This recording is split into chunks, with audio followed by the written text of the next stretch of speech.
સતગુરુ ભગવાન કી જય, સનાતન ધર્મની જય।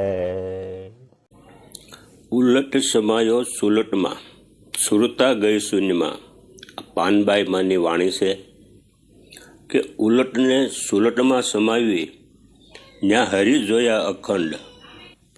ઉલટ જ્યારે સુલટ થાય ત્યારે આવરણ ઉપાધિ બધી મટી જાય। આવરણ અને ઉપાધિ મટી જાય ત્યારે જ પરપંચનો ફંદ આપણો તૂટી જાય છે, અને પરપંચનો ફંદ તૂટે ત્યારે જ એક તાર થાય, અને એક તાર લાગે એટલે પાનબાઈ કહેશે, અવિનાશી મેં અખંડ જોયા, જ્યાં નામ રૂપનો નાશ। આપણે આપણી સુરતા વાળવાની છે ઉલટમાંથી સુલટ તરફ। હવે ઉલટ અને સુલટ એના આપણે ભાવાર્થ જોઈએ। એના ત્રણ અર્થ છે કે આપણા શ્વાસોશ્વાસથી સોહમ મંત્રનો જપ અખંડ સતત ચાલ્યા જ કરે છે, પણ ત્યાં આપણું ધ્યાન નથી, આપણને સંભળાતો પણ નથી, કેમ કે આપણી સુરતા ઉલટ છે, એને આપણે સુલટ કરવાની। ઉલટ એટલે ઓહમ, ઓહમ। આ ઓહમ રૂપ ઉલટું રૂપ છે, અને આ ઓહમમાંથી આપણે સોહમ તરફ આપણે વળવાની સુરતાનું નામ સુલટ કહેવામાં આવે છે।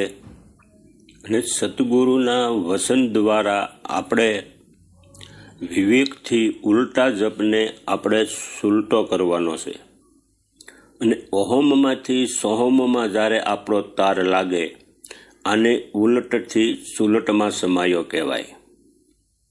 હવે બીજો અર્થ જોઈએ કે અપાન વાયુનું સ્થાન આપણી નાભીની નીચેના પ્રદેશમાં હોય છે, અને એ ભોગનો કારક ગણાય, અને યોગીઓ આ અપાનની ગતિને બદલે ને ઉદ્ધવગમી કરે છે, અને સાધક ભોગમાંથી મુક્ત થાય છે અને યોગ માર્ગમાં વળે છે। આ અપાનની નીચેની ગતિને રોકી ઉદ્ધવગમી કરી અને ફેરવવાની જે ઘટના છે એને ઉલટમાં સમાયો સુલટમાં, એટલે કે ઉલટ સમાયો સુલટમાં, આવો પણ એક ભાવાર્થ છે।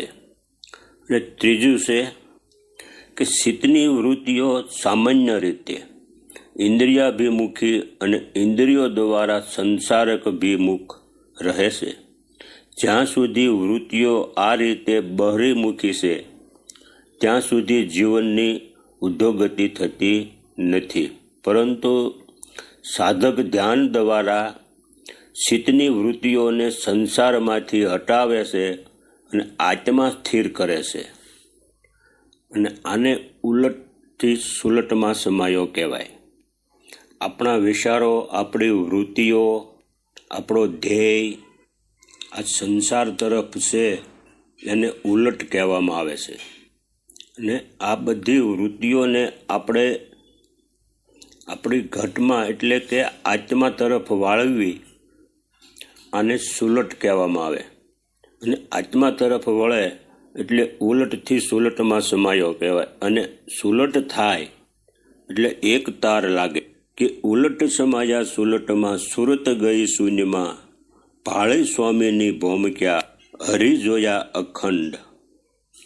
અવાસદ પદ અખંડ અનામી, તેને જોયો થયો ઉલ્લાસ, ગંગા સતી પ્રતાપે પાનબાઈ બોલ્યા, કીધો મૂળ અવિદ્યાનો નાશ। હવે આ ઘટના ઉલટથી જ્યારે સુલટમાં સમાય આપણી વૃત્તિઓ ત્યારે આ ઘટના ઘટે છે, અને ઉલટને સુલટમાં સમાવીને પાનબાઈએ ચિત્તની વૃત્તિઓને આત્માભિમુખી બનાવી છે, અને હરિને અખંડ જોયા છે, સ્વામીની ભૂમિકા ભાળી છે।